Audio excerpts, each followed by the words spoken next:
Golf Authority. Let's go while we're young. So who's the host of this show? He's the senior TGD golf analyst. He's a former touring pro, a current teaching pro. He will teach for food. Hugh Royer III. Oh, this is the worst looking hat I ever saw. Oh, it looks good on you, though. What about that guy that calls himself the Godfather? He had a voice that could make a wolverine purr. He was like a god walking amongst mere mortals. I look good. I mean, really good. Hey, everyone!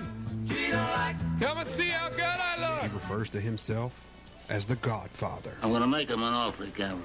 He spends more time on his hair than on the golf course. How's my hair? I'm a Dapper Dan, man. If you need a gym card, he's got one.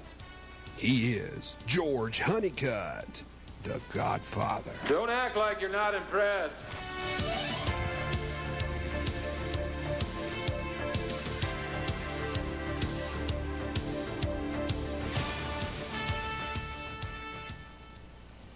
And good morning, golfing world. Welcome to Monday Morning Golf Wrap here, brought to you by the Myrtle Beach Golf Authority, your number one source in memorable golf packaging, vacations, and so much more in the Myrtle Beach area. Of course, with access to over 100 golf courses and over 300 rental units, all you got to do is give Kathy or Karen a call at 888-272-7263. You can also reach them on the internet, myrtle-beachgolf.com.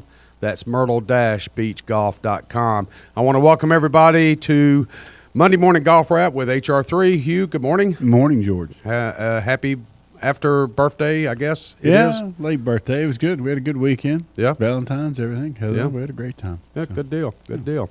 Well, I tell you what, I want to welcome everybody on this bright and chipper morning to the Clam Bake.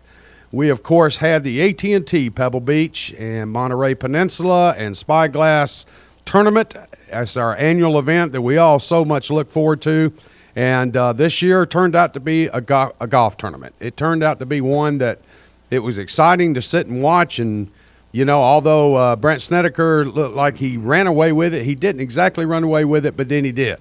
So you could take it however you want to look at it. And, you know, George, it was fun to watch. I mean, I actually, you know, to sit there and for 3 hours or however long it was on yesterday, because usually I go back and forth between Heather's shows and whatever, and to watch the golf for that long, to see the weather that nice, and to just laugh, to listen to Faldo talk about, you know, in all the years that I played here in this, you know, it was always ball in hand or raining or cold, and to see it that perfect and actually see balls hit and run and, you know. All 4 days. It was a joy to watch. I mean, just seeing guys being able to get to number 18 and 2 and have an opportunity to knock it on, you know, and somebody almost made a double eagle and you had several eagles there. And you just didn't see that in the past. I think, Hugh, my perception is the greens were putting as well as they ever have in this tournament. Well, they didn't have so much rain where they were soft. You know, they stayed consistent. I mean, you know, you look at Snedeker shooting 21 under to break the scoring record, and then you look at what Perez and his partner shot in the team thing. 42, minus 42. And I think Sir Nick said it perfectly on the broadcast yesterday was, you know, you didn't see those kind of scores here through the amateurs. No. Because courses like Spyglass played so long they couldn't get there. Right. Well, this year they could. Yeah. You know, so it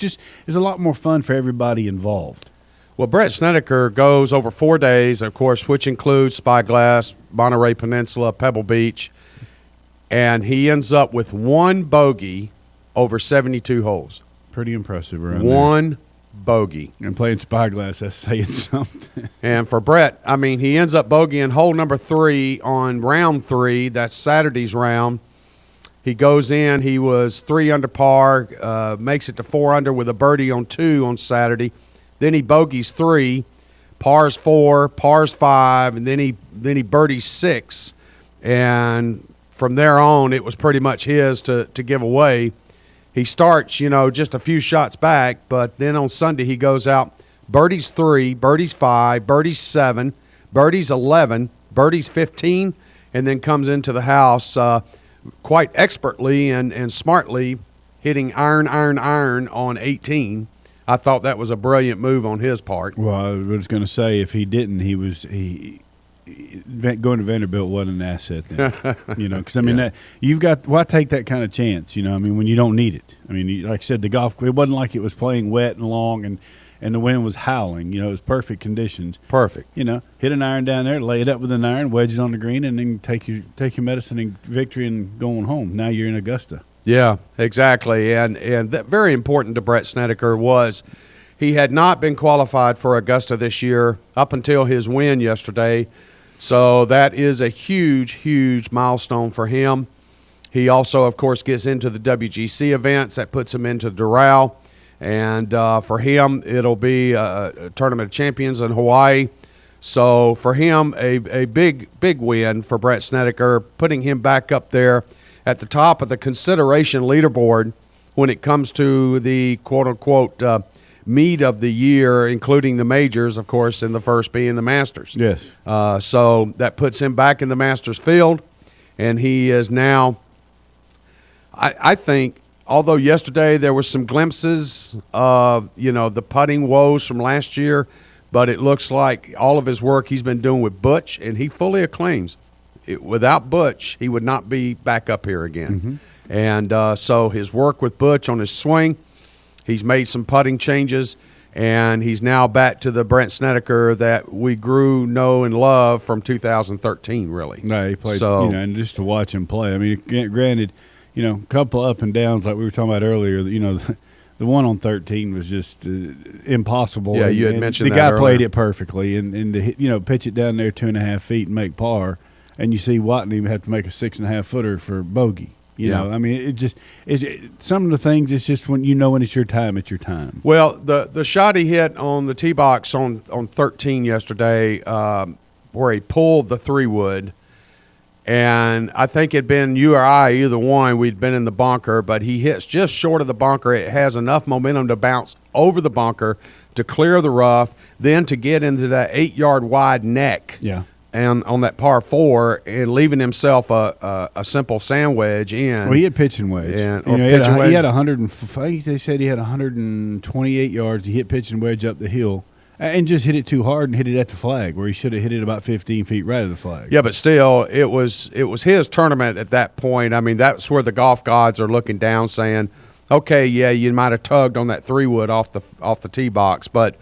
We're going to go ahead and set you in this little area down here. And well, I would say this. I'd put it to you this way: that's where they gave him his first little pat on the back. Okay, you may be able to do this, but after he hit it over the green after getting that break, and then getting up and down, that's where they said, okay, this is yours. Because I'm telling you, that's how hard that shot was from over that green. Oh, I agree. And I agree with you to get the break where it bounces over the bunker and goes into that neck, yes. But then to make the second mistake of hitting it over that green, that's where it could have literally come out from underneath him, and it didn't. So, that's where I think they've patted him on the back and said, okay, here, now you can have it. Well, he opens up at Monterey Peninsula with a 64. He then goes to Spyglass, and I think this was probably the most important round of his 4 days, was shooting 67 at Spyglass. Yeah, it's just a great score. I mean, folks, you just don't understand. That golf course is just hard. I mean, it's just, the weather helps, I agree. Ball's rolling. But still, it's just hard. Spyglass plays normally, historically, 2 shots stronger than the other courses. Pebble's always easiest. Oh, without a doubt. It's always where they shoot low. No question. And actually, this year, Monterey was actually up there as far as being as easy as Pebble Beach was, if not easier. But at Spyglass, Brent goes out and shoots. He makes birdie on 1, birdie on 2, birdie on 6, birdie on 7. Then he birdies 12 to come in. And to shoot 67, especially 32 on the front. Yeah. That's very thinkable, the first 4 holes at Spyglass, and then you start working your way back up into the forest.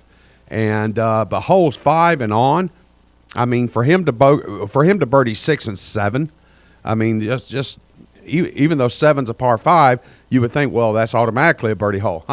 Not at Spyglass. No, but not to birdie 6, that's doing something. Oh yeah, that hole, I'm telling you, it's shooting back up at that green. It's a 3-shot. It's a 3-club hill. Right. Right. It can play that long. Easily, that's picking up 2 shots on the field if you can birdie 6. Oh, there's no question. No doubt about it. No question. So, again, he then goes over, has his lone bogey for the week. And that's right, folks. I said for the week. He has 1 bogey on 3 at Pebble Beach on Saturday. And then it was just pretty much steady Eddie for the rest of the round. And, again, Brent is not known as the longest hitters on the tour. He finished at 48th position as far as his driving distance. Day one, he was averaging 297. Day two, 271. Day three, he bumped it up. Of course, he's back down at Pebble at 312. And then day four, interestingly, he backed off the driver a little bit. He only averaged 255 on his drives on Sunday. So he's playing middle of the fairway.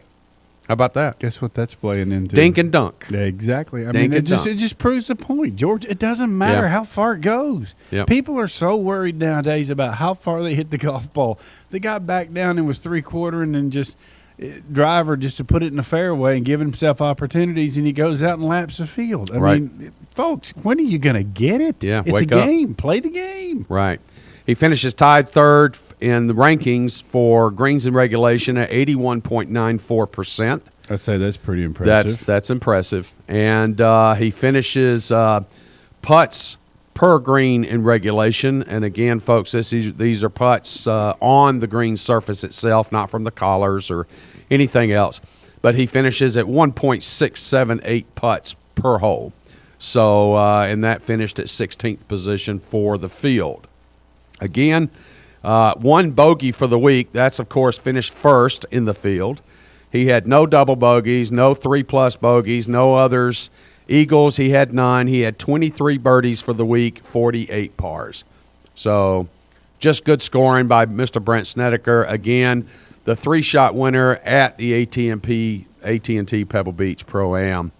The only thing negative I got to say about the tournament, Hugh, and I was watching a lot of the coverage on Thursday and Friday. I had to work over the weekend, but on Friday, they seemed to be enamored with some of the certain amateurs that were playing. Oh, yeah. Always are. And showing these horrific swings and How shots. about some of the and all comments that. from Costas in his analysis? Yeah. I mean, literally, I'm sitting there going, oh, boy. Yeah.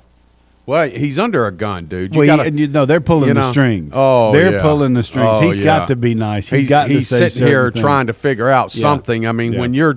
when you're dealing with some of those swings, God,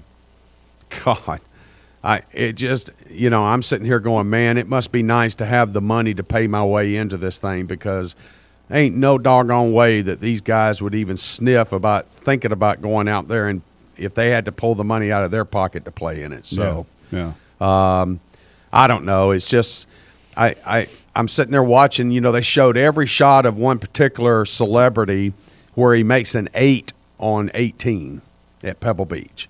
He makes an 8, and they showed every shot.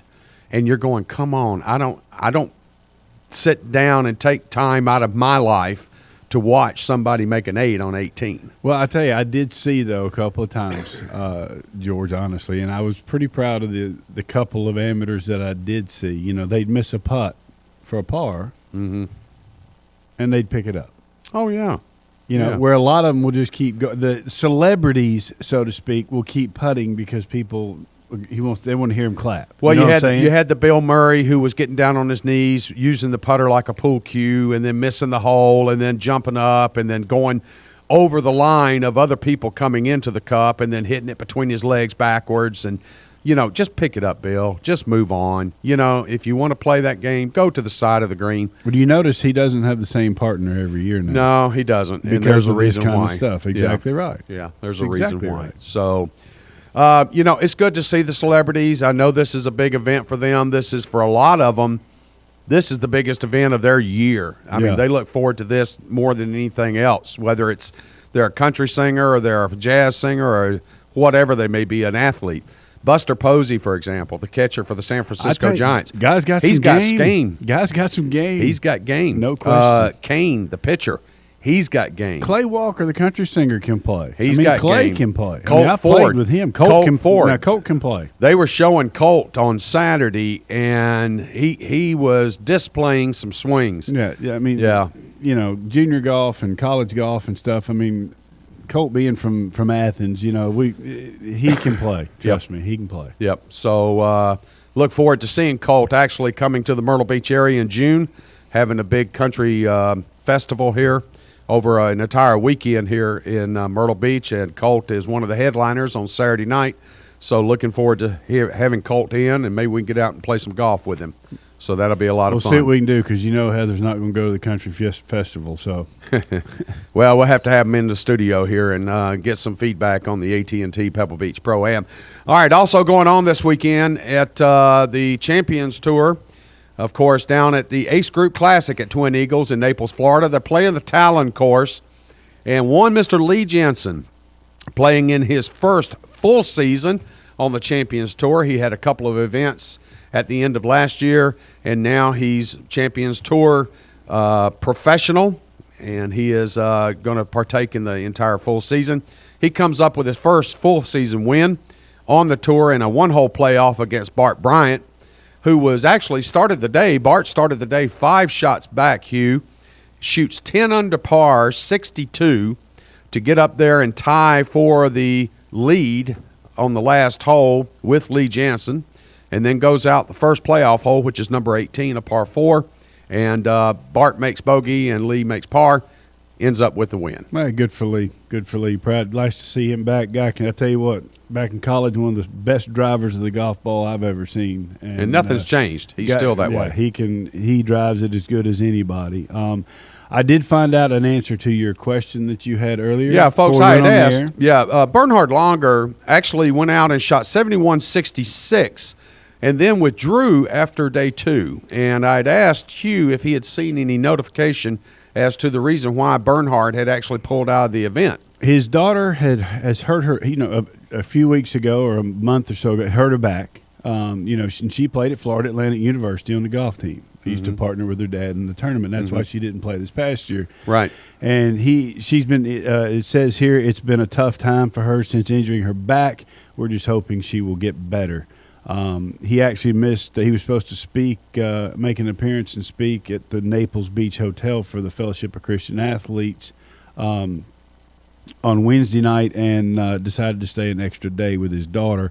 Apparently she had surgery on her back, and he just wanted to be there with her. So that's why. So he pulled out after Saturday and just went back home? Is that what happened? He went back to Naples, yeah. Oh, okay. Yeah, he went back. Well, hopefully she didn't take a turn for the worse, and hopefully everything's okay. I don't think it's a life-threatening thing. I just think it has to do with her back and her golf and whatnot. And I just think she's because he shot 66 on Saturday, and for 7 under par or 6 under par, excuse me, and so he was right in the hunt, and then all of a sudden just WD'd. So I hope everything works out there for Bernhard. But of course he's been somewhat struggling a little bit since coming back after the holiday break. Well, obviously we know why now. She injured it 5 weeks ago, so that pretty much puts her kind of in that window, a little after Christmas and what. So, he just said he just was concerned about her condition.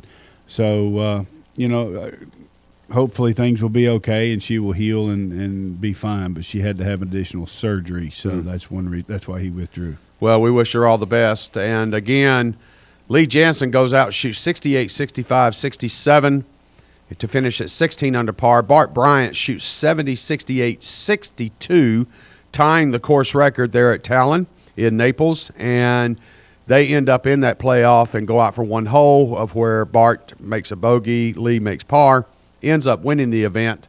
So congratulations to Jansen for that. Esteban Toledo ends up at 14 under par. Scott Dunlop at 13. Colin Montgomery, again, showing good play. However, he didn't play so well on Sunday. He ends up shooting even par. He finishes at 12 under. Kevin Sutherland finishes at 11 under par. Marco Dawson at 9 under. And we go on down the list. So it's good to see these. Michael Allen, again, another solid week for him. And Olin Brown back up at the within the top 10 on the leaderboard, finishes tied for 7th at 9 under par. Jeff Slumans also at the top 10, and so is Tom Byron. So Naples, the Talon course, is always fun to watch and play. I've had the opportunity of playing it once, and it's a beautiful place and absolutely gorgeous greens. I mean, you could putt on the tee boxes. Yeah. So absolutely gorgeous. But again, congratulations to Lee Jansen. And we'll see if he can continue on in the upcoming weeks on the Champions Tour. As we mentioned last week, the ladies were not in action. However, this week they fire it back up again in Melbourne, Australia for the ISPS. So they'll be down in Melbourne teeing it off. That starts on later this week. And, of course, we'll bring you up to speed on that action. They would have completed a couple of rounds by the time we come on later this week in TGD Today on Pro Golf Talk. So we'll be able to bring you up to speed on that. Also going on this weekend, over in Thailand at the True Thailand Classic at Black Mountain. And Black Mountain, this was the inaugural event, Hugh, for this event. And what a gorgeous golf course. I mean, I watched it every day, and I was actually getting into the holes and the designs and the layouts. A couple of them started to become my favorites. You know what I mean? Oh, yeah. Let's see how they play this one, and let's see what happens here. And just the elevation changes on that place are just amazing. Yep, and the way they put the water features to protecting some of the greens, the approaches. Poor old Tunjai Jaidi, he was making a run for this thing, and he ends up doing a layup shot with an iron, and on the last par 5 on the course, he pushes it a little right. It hits the rough. It catches the cart path. It rolls down the cart path, and you're thinking, okay, it's just going to finish on the cart path, and he'll take a free drop, and he's still in the hole. And it runs down toward a water feature, and it just won't stop. Yeah. And it rolls, and it rolls, and it rolls, and then all of a sudden it reaches the water feature, which has got a rock bridge over the top of it. Beautiful bridge. And all of a sudden the ball just disappears. And come to find out, there's like 3 cutout drainage holes out at the beginning of this walkover bridge. And the ball just happened to fall right in one of those holes and go in the hazard. So bless his heart, he ends up taking a drop, make a double bogey, and takes himself out of the tournament. So, but a lot of fun to watch, and it was a lot of fun to see Scott Henn and Andrew Dote come in, Australians. Both of them grew up together, basically playing together, going through the qualification school through Australia.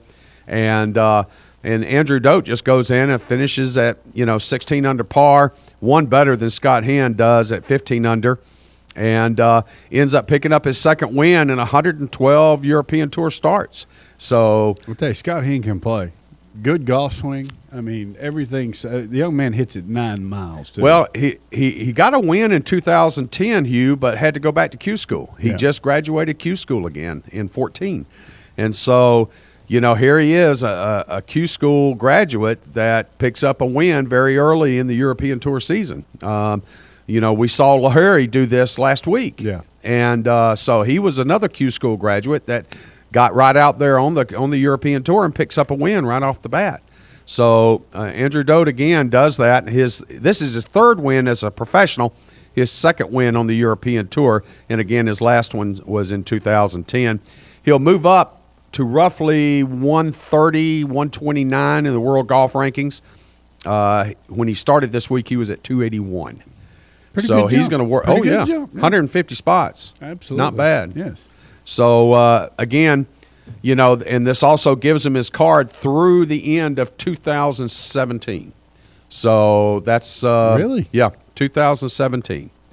So, again, you start for the remaining part of the year and then 2 years. So they give them 2 years afterwards, just like they do here. Mm-hmm. Yep. Okay. That's cool. Tunjai Jaidi, as I mentioned, he basically, I thought he had the tournament. He ends up at 15 under par, tied 1 shot back with Scott Henn. So he had the thing won. He did. He did. He had that Tunjai Jaidi swing, He's only 3'7". Yeah. He weighs, 91 pounds? Yeah. I just love he just gets up and just hits it. He's fun to watch, and he was putting the ball well, and then he just has this little he's hitting a layup shot. He's not going for anything. He's just setting it down there. He just fell asleep, made a mistake. He just pushed it about 4 yards. Yeah, fell asleep, made a mistake. Yeah. Pushed it about 4 yards. So, and also, too, Miguel Angel Jimenez was hot into this thing Thursday, Friday, Saturday. And then Sunday, I'm watching. He's playing with Henn and with Scott and Tunjai. And I'm watching his shirt. And Oh my God. He's sweating like crazy. We got to find him a Climacool, dear. I mean, Bud, we got to get him some another shirt manufacturer because, God, I mean, he's pouring sweat. It's wringing Might wet. have had a lot of that wine, those cigars. The You night think he's before. sweating it out? I believe so. Very well could be. Because you look at Scott Henn, and he's just cool, calm, and collective. You look at Tung Jai, he's cool. And then I'm watching the group in front of him, which has got Karadash Afrabanrat, okay? And Karadash is he's heavy. He's Yeah. a heavy dude. He's a Colt, okay? Colt Yeah. Ford. He's big boned. He's not showing a bit of sweat. And I'm sitting here looking at him and as going, dude, how much did you party last night? Yeah, he must have gone Oh, hard. my gosh. Yeah, he got rode hard and put up wet, obviously. And it affected his play. Yeah. I mean, you could see it. He was tired. Yeah. And so, but it was good to see the ponytail in the mix, and he just kind of just slowly slipped into the back, of the bus around hole 7, 8, 9. You could just see he was lumbering hard. Yeah, so. well, it happens. It happens. But again, a lot of fun. Black Mountain, congratulations to the folks there at the resort because the tournament went off spectacularly. The course was in fantastic shape. The design of the course is made perfectly for a tournament. And this being, whether PGA, European Tour, whatever, it's a championship golf course. And I congratulate them for putting that package together and so successfully pulling this tournament off. Yeah, and well, I think we're it's got a gonna- lot of years to go. Oh, right. Yeah. Listen, it really was good looking. But, folks, get ready for a great week in golf because on the PGA Tour, they're going to my favorite place on the PGA Tour, bar Riviera. none other than Augusta National, and that's Riviera and the LA Open. So it ought to be a good one. It'll be a good field, and you get to see a great old golf course on television starting Thursday. Got a little something for you, George, before we close this thing out. Okay. A little bit of history. Mm-hmm. You realize when Mr. Jones went out to the U.S. Amateur at Pebble Beach, and I believe it was 1929, Okay. maybe a little before then, got beat in the first round of match play Okay. and couldn't catch the train back for 2 or 3 days to Atlanta. So he went over and played Cypress Point, and it had just been built, and fell in love with it. Met Mr. McKenzie, and that's where they formed their the relationship relationship. for Augusta. He said, I have this property in Augusta. Yeah. He said, would you be interested in helping me put this together after playing at Cypress Point and meeting Mr. McKenzie? So I thought that was pretty interesting and something that you might get a kick out of. Yeah, I do. Yeah. So see, I'll be I do doggone. think of you, even though you Alistair think I don't. McKenzie, that's where they met, and then he comes back and helps him form Augusta And they National. build Augusta National. Isn't that fantastic? And we have, 7 weeks Yeah. Not far. The clock is ticking. for the most enamored golf tournament. People just walking around there going, oh. Dude, we don't get as psyched up for anything else other than that, do That's we? exactly it. That's it. I tell you what, I got to do a shout out, Jeff, real quick. Just give me a moment. I got to do a shout out to Professor Weldon, to Just a Bigelow, to Golf Guru Jeff Deal. I'm talking about the fantasy golf guys that come on every Tuesday afternoon here at thegolfdirector.com.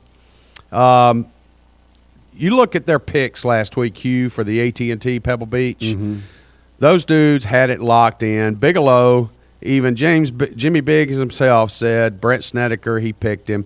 Now, I told Professor Weldon that he had made a prediction on one particular golfer. His name was Dustin Johnson. And I called in and asked Gene exactly what he was smoking and if he had any extra. I remember, yes. Okay. Yes, sir. Mr. Weldon, Professor Gene, however you want to be referred to, I'm eating crow here. Dustin ended up playing extremely well. Of course, his short game kind of left him a couple of shots behind, and that was actually ended up being the separator. But he did birdie the last 2 But holes. he did, and he ended up playing well. I think you have to look at him hard at Riviera. And I had mentioned, Gene had actually asked me off air, when did I think Dustin would be coming back? And I kind of forecasted Doral.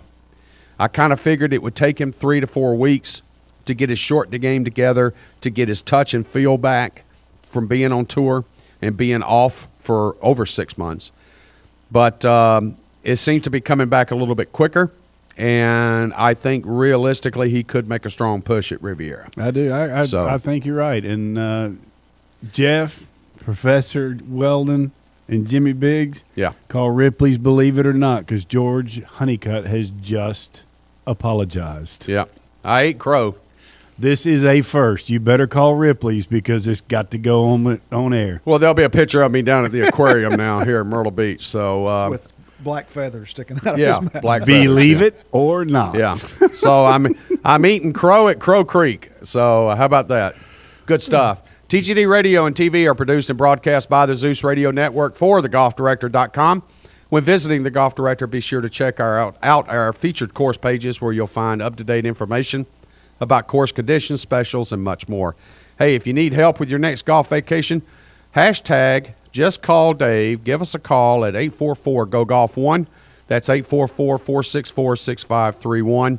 All of our TGD programming is archived for listening and viewing on demand. To catch up on any show you may have missed, click on the TGD Radio or the TGD TV tabs in the menu screen at thegolfdirector.com. We are now available on over 1 billion devices at iTunes, Audio Realm, TuneIn, YouTube, Ustream, Roku, Blueberry, and Myrtle Beach Golf apps. So check out those different applications. For George Honeycutt, Hugh Roy III, we want to thank you for joining us here and for tuning in. There's more TGD golf news and information coming up next.